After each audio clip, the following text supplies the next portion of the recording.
ትራምፕ ኢትዮጵያ ላይ ተነሱ። ግብጽ ከህዳሴ ግድቡ ድርሻዋ ይሰጣት ፕሬዝዳንቱ በይፋ አወጁ። የአሜሪካው ፕሬዝዳንት ወደ ኢትዮጵያና ግብጽ ጥብቅ ደብዳቤ ላኩ።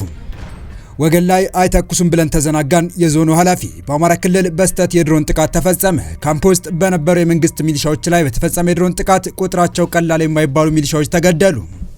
የአሜሪካው ፕሬዝዳንት ዶናልድ ትራምፕ ወደ ካይሮና አዲስ አበባ የላኩት የሌሊቱ ደብዳቤያቸው እጅግ ትኩረት ስቧል። ወደ ጦርነት እንዳይገቡ ያደረኩት እኔ ነኝ፣ ግብጽ የህዳሴ ግድቡ ልታፈነዳ ትችላለች የሚሉና ሌሎች በኢትዮጵያ ታላቁ ህዳሴ ግድብ ላይ ጠንከር ያሉ ቃላትን ሲሰነዝሩ የነበሩት ትራምፕ አሁንም ተስፋ ባለመቁረጥ አገራቱ በህዳሴ ግድብ ዙሪያ ለማደራደር ፍላጎት እንዳላቸው ገልጸዋል። ለግብጽ የላኩትን ደብዳቤ ወደ ኢትዮጵያ የላኩት ትራምፕ የህዳሴ ግድቡን በተመለከተ ኢትዮጵያ ላይ ጠንከር ያለ አቋም መያዛቸው የቀጠለ ሲሆን የአሁኑ ደብዳቤያቸውም ትራምፕ በግድቡ ጉዳይ የዚህን ያህል ርቀት ለመጓዝ ለምንፈለጉ የሚል ጥያቄን በስፋት እያስነሳ ይገኛል። በዚህ የትራምፕ ደብዳቤ ላይ ምን ጉዳዮች ተካተቱ የሚለውን እንመለከታለን። በሌላኛው መረጃችን ደግሞ በአማራ ክልል ዋግምራ ብሔረሰብ አስተዳደር ስብሰባ ላይ በነበሩ የሚሊሻ አባላት ላይ በስተት በተፈጸመ የድሮን ጥቃት ጥቂት የማይባሉ በስብሰባ የነበሩ የሚሊሻ አባላት ስለመገደላቸው የተሰማውን አክላል እናስደምጣችሁ ይዘን ቀርበናል። ሰላም ውድ የሁሌ ቤተሰቦች እንደምናላችሁ፣ ቻናሉን ሰብስክራይብ፣ ላይክ፣ ሼር ያደረጋችሁ እስከ መረጃዎቻችን ፍጻሜ አብራችሁን ቆዩ።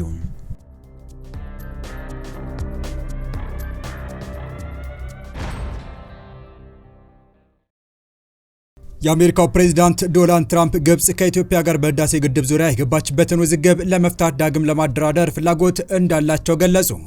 ዶናልድ ትራምፕ ለግብፁ ፕሬዝዳንት አብዱል ፈታህ አልሲሲ በጻፉት ደብዳቤ ላይ አገራቸው በህዳሴ ግድብ ዙሪያ የጀመረችው የሽምግልና ጥረት መቀጠል እንደምትፈልግ ገልጸዋል። ፕሬዝዳንቱ አርብ ጥር 8 2018 ዓ.ም በጻፉት ደብዳቤ ላይ ፕሬዝዳንት አብዱል ፈታህ አልሲሲ በእስራኤልና በሐማስ መካከል የተኩስ አቁም እንዲደረስ ለሰጡት ውጤታማ አመራር አድንቀዋቸዋል። ግብጽ ከመስከረም 26 2016 ዓ.ም በኋላ በእስራኤልና በሐማስ መካከል የተቀሰቀሰውን ግጭት ተከትሎ የቀጠናው ደህንነትና ሰብአዊ ቀውስ በመፍታት በኩል ለነበራት ሚና ምስጋናቸውን ገልጸዋል። ፕሬዚዳንት ትራምፕ ባለን የግል ወዳጅነት መንፈስና አሜሪካ ለግብጽ ህዝብ ሰላምና ደህንነት ባላት ቁርጠኝነት በግብጽና በኢትዮጵያ መካከል ያለውን የአባይ ውሃ መጋራት ጥያቄ ለአንዴና ለመጨረሻ ጊዜ በኃላፊነት መንፈስ ለመፍታት አደራዳሪነቷን ዳግም ለመጀመር ዝግጁ ነኝ ሲሉ ትራምፕ በደብዳቤው ላይ አስፍረዋል። ኢትዮጵያ በአባይ ወንዝ ላይ የህዳሴ ግንባታን ከጀመረችበት ጊዜ አንስቶ ከሱዳንና ከግብጽ ጋር አለመግባባት ውስጥ ቆይታለች። ግብጽ፣ ኢትዮጵያና ሱዳን ላለፉት 14 ዓመታት በአባይ ወንዝ ላይ ከስምምነት ለመድረስ ሲደራደሩ የነበረ ቢሆንም እስካሁን ሶስቱንም ሀገራት የሚያስማማ ሁሉን አቀፍ መግባባት ላይ መድረስ አልተቻለም። ኢትዮጵያ ባለፈው ዓመት መጨረሻ ላይ አጠናቃ ያስመረቀችው ታላቁ የህዳሴ ግድብ 5000 ሜጋዋት በላይ የኤሌክትሪክ ኃይል ያመነጫል። ትራምፕ በመጀመሪያ የስልጣን ዘመናቸው በህዳሴ ግድብ ዙሪያ ሶስቱን ሀገራት ማደራደር ጀምረው ተከታታይ ውይይት የተደረገ ቢሆንም ወሳኝ ነጥቦች ላይ ከስምምነት ሳይደረስ መቅረቱ ይታወሳል። ግብጽና ሱዳን በተደጋጋሚ በአባይ ወንዝ ላይ ኢትዮጵያ የገነባችው ታላቁ ህዳሴ ግድብ በምስራቅ የናይል ተፋሰስ ሀገራት ላይ ዘላቂ ስጋት ደቅኗል ሲሉ ይናገራሉ። ፕሬዚዳንት ትራምፕ አሁን በጻፉት ደብዳቤ ላይ ሀገራቸው በህዳሴ ግድብ ዙሪያ ለበርካታ ዓመታት ባለመግባባት ውስጥ የቆዩትን ሀገራትን ጉዳይ ለመፍታት ያላትን ፍላጎት በመግለጽ በዚህ ቀጠና የትኛውም ሀገር የአባይን ውድ ሀብት በተናጠል መቆጣጠርና በሂደቱ ጎረቤቶችን መበደል የለበትም ሲሉ አስፍረዋል። ትራምፕ በማህበራዊ ሚዲያ ገጻቸው ላይ ባጋሩት በዚህ ደብዳቤ ላይ ቡድኔና እኔ የአባይ ወንዝ ለግብጽና ለህዝቧ ያለውን ጥቅም እንረዳለን ብለዋል። ፕሬዚዳንት ትራምፕ በተደጋጋሚ 8 የዓለም ጦርነቶችን ማስቆማቸውንና ከነዚህም መካከል አንዱ በኢትዮጵያና በግብጽ መካከል ሊካሄድ የነበረው አንዱ መሆኑን ይናገራሉ። ትራምፕ በደብዳቤያቸው ላይ ትክክለኛ በሆነ ቴክኒካዊ እውቀት፣ ፍትሐዊና ግልጽ ድርድር እንዲሁም አሜሪካ በሚኖራት ጠንካራ የቁጥጥርና የማስተባበር ሚና ከሁሉም የአባይ ተፋሰስ ሀገራት ጋር ዘላቂ ስምምነት ላይ መድረስ እንደምንችል አምናለሁ ሲሉ ያላቸውን ተስፋ ገልጸዋል። አክለውም በድርቅና ለረጅም ጊዜ በተራዘመ ደረቅ ዓመታት ወቅት ለግብጽና ለሱዳን ሊገመት የሚችል ውሃ እንዲለቀቅ እንዲሁም ኢትዮጵያ ከፍተኛ መጠን ያለው የኤሌክትሪክ ኃይል እንድታመነጭ ያስችላል። የተወሰነውም ለግብጽና ለሱዳን ሊቀርብ ወይም ሊሸጥ ይችላል ብለዋል። የአሜሪካው ፕሬዝዳንት የህዳሴው ግድብ አለመግባባት ዘላቂ ከሆነ ቀጠናዊ መረጋጋት ጋር በተያያዘ ከፍተኛ ትኩረት የሚሰጡት ጉዳይ መሆኑን በደብዳቤያቸው ላይ ጠቅሰዋል። ለመካከለኛው ምስራቅና ለአፍሪካ ዘላቂ ሰላም ስሰራ በታላቁ የኢትዮጵያ ህዳሴ ግድብ ዙሪያ የተፈጠረውን አለመግባባት መፍታት ቁልፍ አጀንዳዬ ነው ብለዋል። ለፕሬዝዳንት አልሲሲ የተጻፈው ይህ ደብዳቤ ለኢትዮጵያው ፕሬዝዳንት ታዬ አጽቀሥላሴ፣ ለሱዳን አብዱል ፈታህ አልቡርሃን እንዲሁም በቀጠናው ላይ ከፍተኛ ተጽዕኖ ላላቸው ሳውዲ ልዑል መሐመድ ቢን ሰልማንና የዩናይትድ አረብ ኤምሬትስ ፕሬዝዳንት መሐመድ ቢን ዛይድ ተልኳል። አሜሪካ ሁለቱን ሀገራት ማደራደር መቼ እንደምትጀምር ደብዳቤው ላይ የተገለጸ ነገር የለም። ደብዳቤውን በተመለከተ የግብጽም ሆነ የኢትዮጵያ መንግስታት እስካሁን ድረስ ምንም ያሉት ነገር የለም። የአባይ ውሃን በተናጠል ስለመቆጣጠርና በድርቅ ወቅት ከግድቡ ስለሚለቀቅ ውሃ በፕሬዝዳንቱ ደብዳቤ ላይ የሰፈረው ሀሳብ የግብፅን አቋም የሚደግፍ በመሆኑ ወደ ዋሽንግተን እንደሚሄዱ ሲጠበቁ የነበሩት ፕሬዝዳንት አልሲሲ የድርድር ጥሪው በደስታ እንደሚቀበሉት ይጠበቃል። መንግስታዊው አልአራም ጋዜጣ በፕሬዝዳንቱ ደብዳቤ ላይ የሰፈረ የቋንቋ አጠቃቀም የግብፅን አቋም የሚደግፍ እንደሆነ ተደርጎ ሊተረጎም ይችላል ሲል ጽፏል። ኢትዮጵያ በግድቡ ምክንያት በተፋሰሱ አገራት ላይ የሚደርስ ጉዳት እንደሌለ በመግለጽ በተፈጥሮ ሀብቷ በፍትሐዊነት የመጠቀም ህጋዊ መብቷን እንደምትጠቀም በተደጋጋሚ ስትገልጽ ቆይታለች። ግብጽ ግን በግድቡ የውሃ ይዘትና የሚለቀቅበት ሁኔታ ላይ ኢትዮጵያ አስገዳጅ ህጋዊ ስምምነት እንድትፈርም ስትጠይቅ መቆይታ ይታወቃል። የአሜሪካ ፕሬዝዳንት ዶናልድ ትራምፕ ዳግም ወደ ስልጣን ከመጡ በኋላ ዋሽንግተን የግድቡን ግንባታ በገንዘብ ደግፋለች ብለው የተናገሩ ቢሆንም አዲስ አበባ ግን ከኢትዮጵያውያን ውጪ የማንም 74 ሳንቲም በግድቡ ላይ አልዋለም ስትል አስተባብላለች። ከ5 ቢሊዮን ዶላር በላይ ወጪ ተደርጎበት ግንባታው የተካሄደው የህዳሴ ግድብ 1.78 ኪሎ ሜትር የተዘረጋ ሲሆን 145 ሜትር ከፍታ አለው። በዓለማችን በርዝመቱ የሚታወቀው የአባይ ወንዝ ከ85 በመቶ በላይ ውሃውን የሚያገኘው ከኢትዮጵያ ነው። የወንዙን አብዛኛውን ውሃ የምትጠቀመው ግብጽ በኢትዮጵያ ግድብ መገንባቱ የውሃ መጠን ይቀንስብኛል ስትል በተደጋጋሚ ከሳለች። ኢትዮጵያ ይህንን ውንጀላ በተደጋጋሚ ውድቅ አድርጋለች።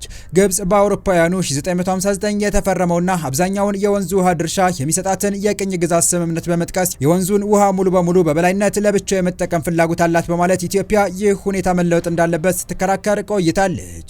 ኢትዮጵያ በአባይ ወንዝ ላይ ያላት ድርሻዋን ባረጋገጠ መልኩ ፍትሐዊና ምክንያታዊ አጠቃቀም ላይ ስምምነት እንዲደረስና ታላቁ ህዳሴ ግድብ የግብጽ የውሃ ደህንነት ላይ አደጋ የሚጥል አይደለም ስትል በተደጋጋሚ ገልጻለች።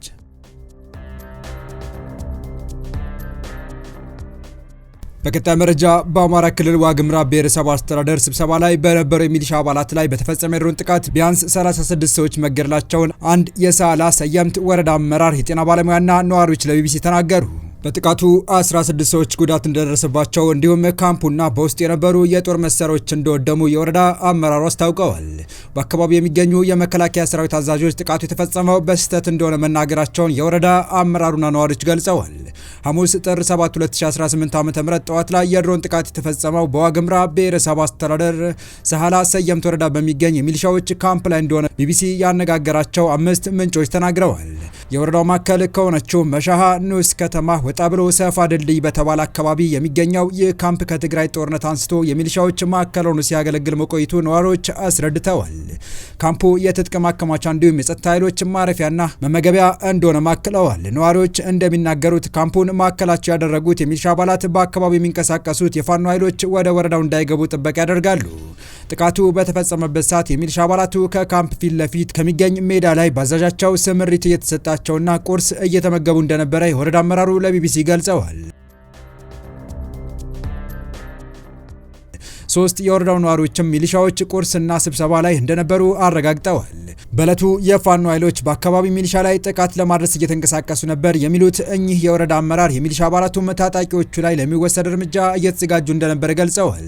ሁኔታዎች እየተጫጫኑ ሲመጡ መከላከያ እንዲመጣ ተጠይቆ እንደነበረም ጠቅሰዋል። ነዋሪዎቹና አመራሩ እንደሚናገሩት አስቀድሞ ባሉት ቀናት የድሮን ቅኝት ሲደረግ ነበር። ጥቃቱ ከመፈጸሙ በፊትም አንድ ጊዜ በአካባቢው ድሮን ሲዞር ታይቷል። የድሮን መታየት በሚሊሻዎች ዘንድ ስጋት ፈጥሮ የነበረ ቢሆንም በወገን ላይ ጥቃት አይፈጸም የሚል መተማመን እንደነበረ ነዋሪዎች አስረድተዋል። ቢቢሲ ያነጋገራቸው የወረዳው አመራርም ተመሳሳይ ሀሳብ አንስተዋል። አመራሩ ስምሪት ለመስጠት ወደ ላይ ካለው ኃይል ጋር ለማስተሳሰር እየተነጋገርን ባለበት ሰዓት ድሮን መጣ ተባለ። ምንድነው ድሮን ስንል ድሮን እየዞረች ነው ተባለ። እየቃኘች ይሆናል አለን። ምንም ባልጠበቅነው ሰዓት 30 ደቂቃ አይሞላም ተመልሶ መታ ሲሉ የነበረውን ሁኔታ አብራርተዋል። እንደ አመራሩ ገለጻ በዚህ የድሮን ጥቃት 36 ሰዎች መገደላቸው ተረጋግጧል። 16 ሰዎች ላይ ጉዳት እንደደረሰና 4 ሰዎች ሁኔታቸው እንዳልታወቀ አስረድተዋል። ካምፑ በአጠቃላይ በሙሉ ወድሟል። ብዙ መሳሪያዎች ተቃጥለዋል። አጠቃላይ የሎጂስቲክስ ስራዎች ተተኳሽ እዚያው ነበር። ሩቅ ስለሆነ እዚያ ስለማናደርስ ትጥቅ ተተኳሽ የሚባል ለግንባር የሚሆን ተተኳሽ የሚባል የቡድን መሳሪያዎች ብዙ ቦታ ተቃጥሎ ነው የቀረው ሲሉ በንብረት ላይ የደረሰውን ጉዳት ዘርዝረዋል። የተወደዳችሁ የቻናላችን ቤተሰቦች ለአሁኑ ለእናንተ ይመጥናሉ ብታደምጧቸው ታተርፉባችኋላችሁ ብለን የመረጥንላችሁ ዕለታዊ መረጃዎቻችን እስካሁን ያደመጣችኋቸው ነበሩ። በተመሳሳይ ሀገራዊና ቀጠናዊ ጉዳዮች እንዲሁም ዓለም አቀፋዊ ፖለቲካ፣ ወታደራዊና አነጋጋሪ ክስተቶችን ለበለት ተከታትለን በትኩስ ይዘን እንደምንቀርብ እያሳወቅን የቻናሉ ቤተሰብ ካልናችሁ ሰብስክራይብ፣ ቪዲዮን ላይክ እና ሼር በማድረግ ተደራሽነታችን ታሰፉ ዘንድ አክብሮታዊ ግብዣችን ነው። አበቃን። ሰናይ ጊዜን ተመኘን።